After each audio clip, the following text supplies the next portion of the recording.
All right, so we should be live right now. Let's get it started.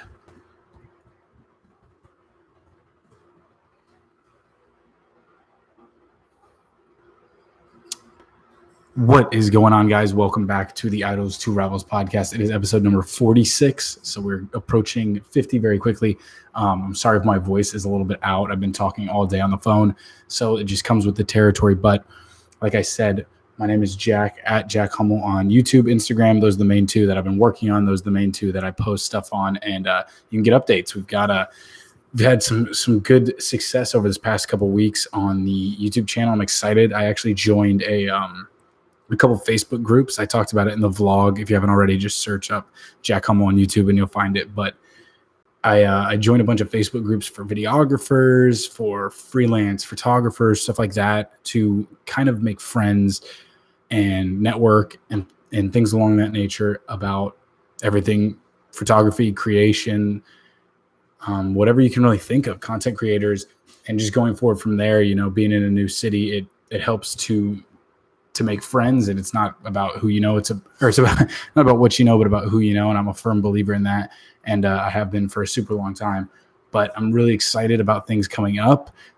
Speaking of coming up, draft is on Thursday. Draft's always an exciting night. Get to see some of my classmates get drafted, but that's going to be the end of that pretty soon, as I'm getting super old and not a lot of people that I went to school with are still going there. But it's exciting to watch the draft. Hopefully we'll get some beers and go to the sports bar that's right down the road and watch the draft. I love it. I always get hyped about it. I don't know why, but the draft is one of those things where I like to watch the hype and see all the mock drafts and be like, okay, I don't think that's going to happen. I don't think that's going to happen. And then predict kind of who I think is going to go in the first round or who I think is going to go second round, who's going to drop. So that's why I've always loved the NFL draft. So that's Thursday. So it's from April 29th to May 1st. Which I can't even believe that May 1st is on Saturday. It's birthday month, but it's also super scary that we're 5 months into 2021. I feel like it's flying by. It's been great. It's been bad. It's been all in between, just filled with a lot of learning and a lot of new experiences. And so I'm super excited about that. I'm thankful for it. Even with the scars that come, all the joy that comes with it as well. You got to learn how to ride the ups and the downs. But I'm super excited. We're getting the lighting situation figured out. If you're not watching on the YouTube video, it'll be uploaded on my channel. Or if you're watching the YouTube video not on Spotify, go check out the Spotify version. It normally sounds a little bit better because I think the audio goes straight to Spotify. But getting the lighting setup fixed, I'm going to put a poster on that wall. That's the door to my bathroom, so we're going to keep that closed, and so that always has to be white. This, I want to put a color on. You can see the huge American flag behind me over my bed. But yeah, we got the ring light set up. It's a little bit different with a standing desk because this thing gets to like 113 centimeters. I think that's the unit of measurement. It says 113, and it's not 113 inches. So I think it's in centimeters. I think I got a European desk. It happens. It's working out super well. But yeah, so having the ring light is kind of difficult because whenever you raise a desk twice as high as it was before, everything gets moved, everything gets pushed around, your cables are suspended. So it's one of those things where you live and you learn. But yeah, pimping out the room and hopefully the living room as well. We're getting all the blank walls filled in. I can't live with blank walls.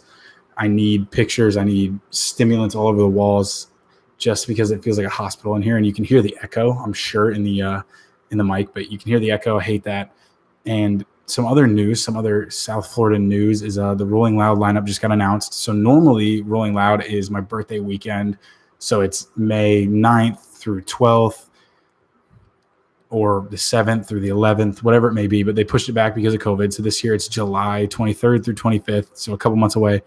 And this lineup is ridiculous. I was never a big concert guy. I'd rather be at like a house party or listening to it on a stereo. Concerts were cool, but sitting around for hours listening to three people perform was never something I enjoyed. And then a couple summers ago, I got to a few festivals that I'd never been to, and they were absolutely insane. I went to Hangout Fest, which is in Gulf Shores, Alabama, right on the beach. That was crazy. That's where I got to see Travis Scott for the first time. They had a Ferris wheel. It was packed, and it was cool being on the beach. I then went to Bonnaroo later that summer, which is in Tennessee, which was close to where I used to live. And that one was basically in the farm, like just this person rents out their farm. Which I can only imagine they make a killing, but it's in the middle of nowhere, Tennessee. They rent out their farm for a weekend, and everyone just goes crazy. The stages are nuts. Got to see Little Dicky. Who else was there? That was crazy. Megan Thee Stallion, Nicki Minaj. I think they were together performing, and then I finished up with Lollapalooza, which is in Chicago, which I'd never been to Chicago to visit. I may have been when I was younger, but it really doesn't count. But I went to Lollapalooza, which was absolutely nuts. I got to see Lil Wayne for the first time in person, which was nuts. He was the guy that was always my favorite rapper. I always wanted to have his music. My parents wouldn't let me listen to explicit music, so I had my girlfriend at the time in like 5th grade copy, I think it was Carter 3, and put it on a CD, and then I figured out how to rip it off and put it on my iPod.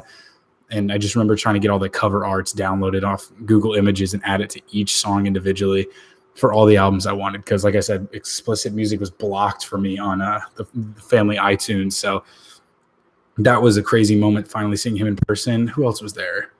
1975 was there. The 1975 Childish Gambino came out, which I think he's from Chicago, so that was nuts. It was a really good time. And then my one biggest regret was there's a fountain in the middle of. So in Chicago, it's basically on the water, on the lake. I don't know which lake it is, but it's on the water, on the lake. And it's this big park. And so each field of the park, it's a massive park right on the edge of the city. You're surrounded by skyscrapers, is a different stage. And so there's like 8 or 10 different stages, I think. And in the middle is this fountain, this historic fountain. It's right by the Bean, too. If you've seen all those Instagram photos of the Bean, the shiny Bean in the middle of Chicago. I pictured it being somewhere else, but it's kind of on the corner next to where the main street is and the buildings. I didn't know what to expect, but I didn't expect it to be there. Got to touch the Bean. I guess that's a bucket list thing for some people. I don't think I got a single photo of it, but it is what it is. I'm sure I'll be back to Chicago.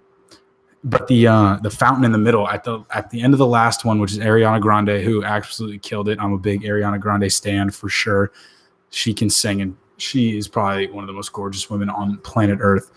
But after that had happened, people started jumping in the fountain, and I was so close. I was ripping off all my like Apple Watch. I took off my bag and all my stuff and had my friend hold it. And then I was about to jump in, and then cops were everywhere. People were doing flips and stuff like that. So if I ever go back to Lollapalooza, I will be jumping in the fountain, and there will be video footage of it. And I just wish I would have done it, because I got there first whenever only a couple people were doing it, and I didn't realize if it was like a thing, if it was tradition or not. And then as soon as the bike cops rolled up, everyone dipped out, and of course, there's 10, 15, 20 people that are soaking wet, and everyone else is like families and other kids that are there that aren't. So I figured it'd be pretty easy to follow. But Chicago was super cool. I loved it.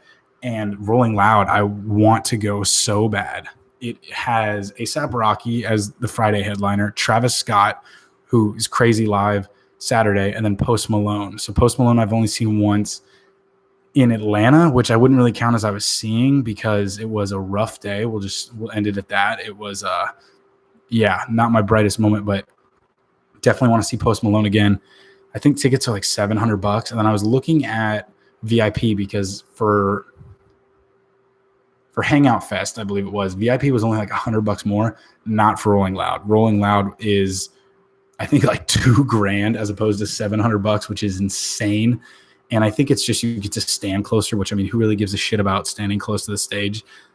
I don't. I mean, as long as I can hear the music, see the person, and just have fun, that's all I really care about. So I'm excited about that. I want to get tickets. I haven't got them yet. They might be sold out already. I haven't even checked. But as soon as I saw them being announced, they all blew up, and all the targeted ads on Facebook, all that came out and was hunting me down on Instagram, because I thought it was canceled.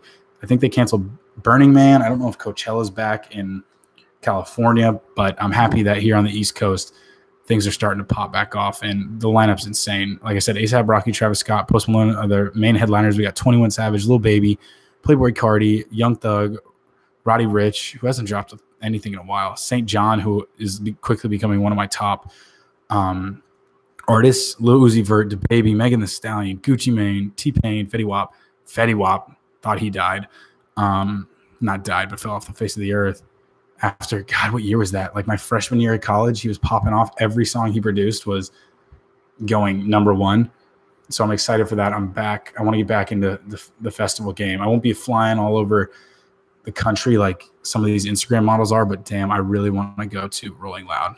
And I was supposed to go a couple years ago. Things fell apart, but this is all my type of music, because with a lot of festivals, if you don't know, they kind of mix and match music. So if you have country artists, you have like, I don't know, like indie rock, and then you'll have rappers or pop stars. And so this is all basically rap. And so that's why I really want to go. It's in Miami at Hard Rock Stadium, which is where the Dolphins play. Yeah, I got to find tickets to this. But excited about that. So in other news, if anyone here keeps up kind of with current events and YouTube specifically, I know that over the past couple of months, there's been this crazy backlash against David Dobrik, and some things happened that I'm not going to go into details with because I don't really know, but I know that things are bad. And actually, funny story, I met him in a bar after Lollapalooza. So in Chicago, he was walking by and he had a couple of the people that he films videos with, and he bumped into me. We talked for half a second. He seemed nice enough, but I don't know the guy, but he was in a bar. They had like the best seat in the house. And yeah, so I had met him 2 years ago whenever I went to Lollapalooza. And he, like I said, seemed like a normal guy, but who knows? You never can really tell. But this Jeff Witeck, so he is a comedian that used to be filming with David Dobrik, and I think really they all kind of grew together. I had never heard of him before he was in those videos, but I think that they had grown together, and I'd never heard of him. And then I watched some of his videos, wasn't really into it. I didn't really understand if it was supposed to be comedy. I didn't understand if it was supposed to be real. I didn't understand if it was supposed to be just brash and kind of in your face. And then I'm watching this documentary or his self-filmed documentary called Don't Try This at Home on YouTube. If you haven't watched it, even if you don't know who the guy is, it's very well put together. And it's made me have a lot of respect for him. And I even subscribed immediately after the second episode, I believe, because it's just put together so well. And it kind of gives you a back door into the goings on of these creators, which I think is fascinating, because some people pop off because they're super talented or they understand how the algorithm works or whatever it is. And if you don't know what I'm talking about or care, you can skip ahead. But just understanding why some people succeed and why some people don't is fascinating. And just seeing the work that some of these people put in is great, because I don't know about you, I hate seeing people, and it's a jealousy thing for sure, but people that get super famous, get super successful off of doing almost nothing and just kind of fall into it. I'd rather have somebody who, even if I don't like them, if I know that they work their ass off and they're being successful, then at least you can give them that. And so I was doing some research on him, and I don't know, seems like a good dude. Seeing him not as like the comedic, like brash guy, I really understood it more in, because I never really liked like the super like meta joke, like crazy over the top videos. And his aren't super crazy, but I don't know, I just didn't understand it at first. Oh, and I'm just reading this this Rolling Loud lineup. That's what I'm looking at if you're watching the YouTube video. And it says with special guest Bobby Shmurda. So straight out of jail, and he is coming to Rolling Loud. So we'll see how that plays out. Hopefully he doesn't get just like run down on by whoever he pissed off. But so that should be interesting. Jack Harlow's going to be there, Lil Yachty. But anyway, back to the story. And then something that kind of coincides with all this is the whole Jake Paul situation. So if any of you watched the UFC fight Saturday night, so 3 or 4 days ago, my boy Jorge Masvidal got knocked the fuck out by Usman, and props to him. I was really hoping Masvidal would win, especially because it is his hometown. I guess he's from Miami, but it's in Florida. He was he was main event, so I was really feeling for him that he just got his lights knocked out, especially as a striker.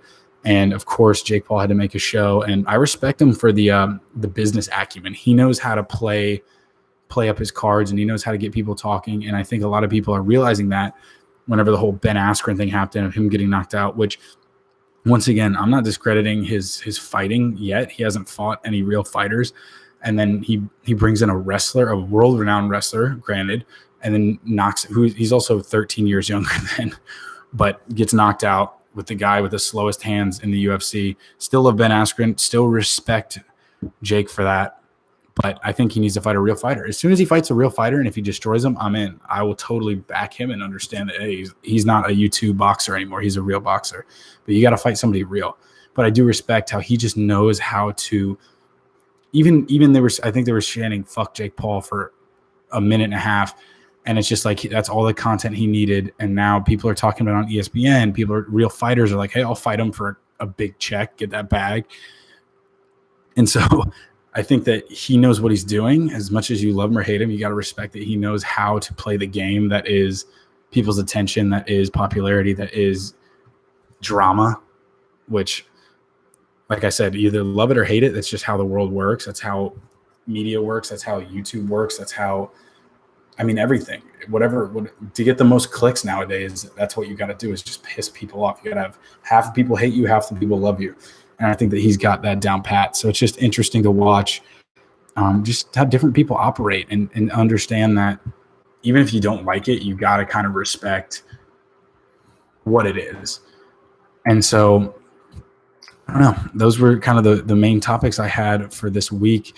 It's kind of been a slow week with stuff. I know that, let's see, you know what, let's go back to Yahoo News. Did any of you in class, just whenever you're in like study hall, you go to Yahoo News and just read headlines? Oh, great. God, this is why I hate the news. But yeah, apparently the world is just depressing, but it's not.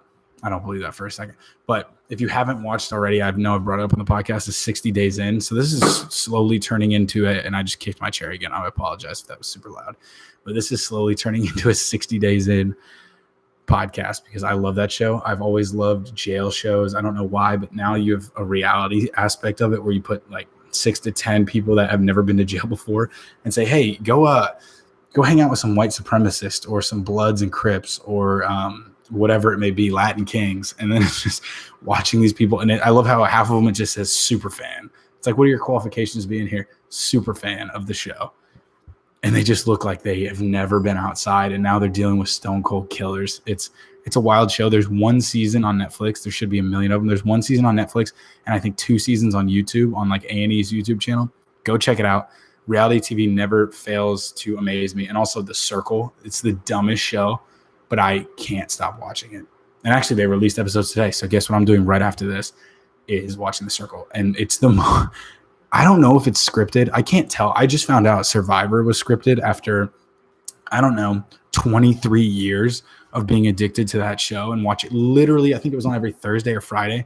My parents would let me stay up late and we'd all watch Survivor for the first 13 seasons, 13 years of that show. And then I come to find out on Reddit that it's fake and scripted. So that was kind of kicking the old childhood. But the reality TV shows, the thing, I was talking about this with somebody the other day. The thing is, I won't seek out a reality TV show, but as soon as I like sit down, if it's just on and you sit down on the couch, you don't watch just one episode of House Hunters or one episode of Real World Atlanta. It's like you sit down for 17 episodes. And the next thing you know, you have 6 hours gone out of your day and you're like, I got nothing out. Like, it was entertaining. You're zipped in, but the way they edit, the way they know how people's attention work is fascinating. And I think that's what's happening with YouTube is people are getting the quick cuts. People are getting throughout the video, they remind you of what the end goal is. They keep bringing it back until you watch the whole thing. And I think once you can master that, you'll have a lot of success. But these reality TV shows that, like I said, you're not going to seek them out. You're not going to sit down on the couch and be like, okay, well, I got to watch this every time it comes out. But as soon as it comes on, I just can't stop watching it. But The Circle is this terrible show about people that try to become influencers and in this group of 8 people and they can't see each other. They're all in different rooms, all through a TV screen. So it's all text. You have to watch it to understand it. But they have one of the girls from Too Hot to Handle in the 2nd season, which is the new one that's airing. And they're doing kind of like a spread out distribution of it. So they do like 3 episodes at a time every week, which I think is weird. I've always loved the binge model of Netflix. I think that's why they got so popular is, hey, here's 10 episodes for a season, crush it in 3 days and then be ready next year for when it comes out again. And so I can't wait for a couple shows. Ozark. I want the last season of Ozark. I want it to be amazing. If you didn't watch season 3, the ending of it is wild. And what's the other show that I cannot wait for? Oh, Money Heist. So Money Heist is, again, trying to get my Spanish up, especially now living here in South Florida. But Money Heist is fantastic. If you haven't watched it, I recommend watch it in Spanish with subtitles.